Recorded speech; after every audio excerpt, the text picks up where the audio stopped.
पानीपत हरियाणा में पड़ने वाला एक छोटा सा जिला है जो करनाल लोकसभा क्षेत्र के अंतर्गत आता है और ये देश विदेश में अपने हैंडलूम के लिए प्रसिद्ध है। मात्र 56 किलोमीटर क्षेत्रफल में फैले इस जिले में 3 ऐसे युद्ध लड़े गए जिन्होंने भारत का इतिहास बदल दिया। यहाँ सन 1526, 1556 और 1761 में 3 महत्वपूर्ण युद्ध लड़े गए। इन सभी लड़ाइयों का इतिहास में अपना एक महत्व है। यहाँ पर हम आपको पानीपत की तीसरी लड़ाई के बारे में बताएंगे जो वर्ष 1761 में मराठा सेनापति सदाशिवराव भाऊ और अफगान शासक अहमद शाह अब्दाली की सेना के बीच लड़ी गई। अगर आप भी हमारे चैनल पर पहली बार आए हैं तो चैनल को सब्सक्राइब करें, वीडियो को लाइक करें। मुगल साम्राज्य के सबसे ताकतवर सम्राट में से एक औरंगजेब की मृत्यु के बाद मराठों ने अपना वर्चस्व बढ़ाना शुरू कर दिया। मराठों ने दक्कन में कई क्षेत्रीय राज्यों पर अपना कब्जा करने के साथ भारत के एक बड़े हिस्से पर भी अपनी पकड़ बना ली। वहीं नादिर शाह द्वारा भारत पर आक्रमण से मुगलों का पतन तेज हो गया, जिसने 1739 में तख्त-ए-तौस, मयूर सिंहासन और कोहिनूर हीरा भी छीन लिया। नादिर शाह की मौत के बाद अहमद शाह अब्दाली अफगान शासक बना और उसने दुर्रानी साम्राज्य स्थापित किया।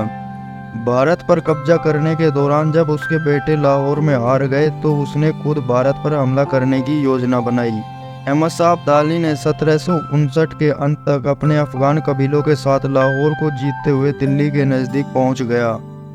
पानीपत से पहले करनाल और कुंजपुरा में अफगान और मराठा सैनिकों के बीच युद्ध हुआ, जिसमें अफगान सेना को भारी नुकसान हुआ। इस युद्ध ने दुर्रानी को इस हद तक क्रोधित कर दिया कि उसने मराठों पर हमला करने के लिए हर कीमत पर यमुना नदी पार करने का आदेश दिया।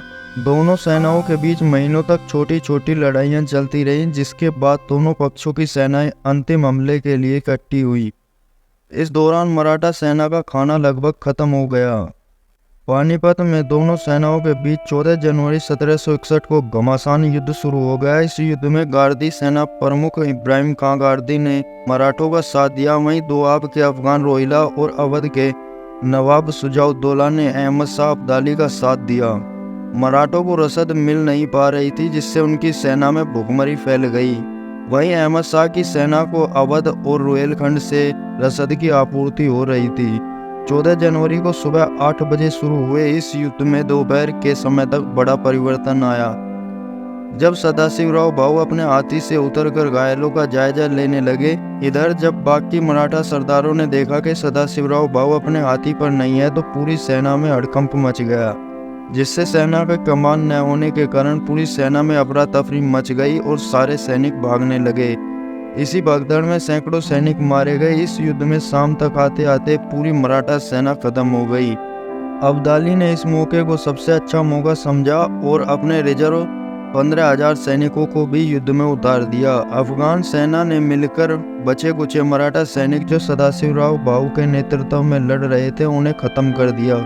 इस युद्ध में कई बड़े मराठा सरदार जैसे विश्वासराव पेशवा, सदाशिवराव भाऊ और जानकोजी सिंधिया भी मारे गए। इब्राहिम खां गार्दी जो कि मराठा तोपखाने की कमान संभाले हुए थे, उनकी भी इस युद्ध में मौत हो गई। इतिहासकारों के अनुसार इस युद्ध में 1 लाख से ज़्यादा लोग मारे गए थे।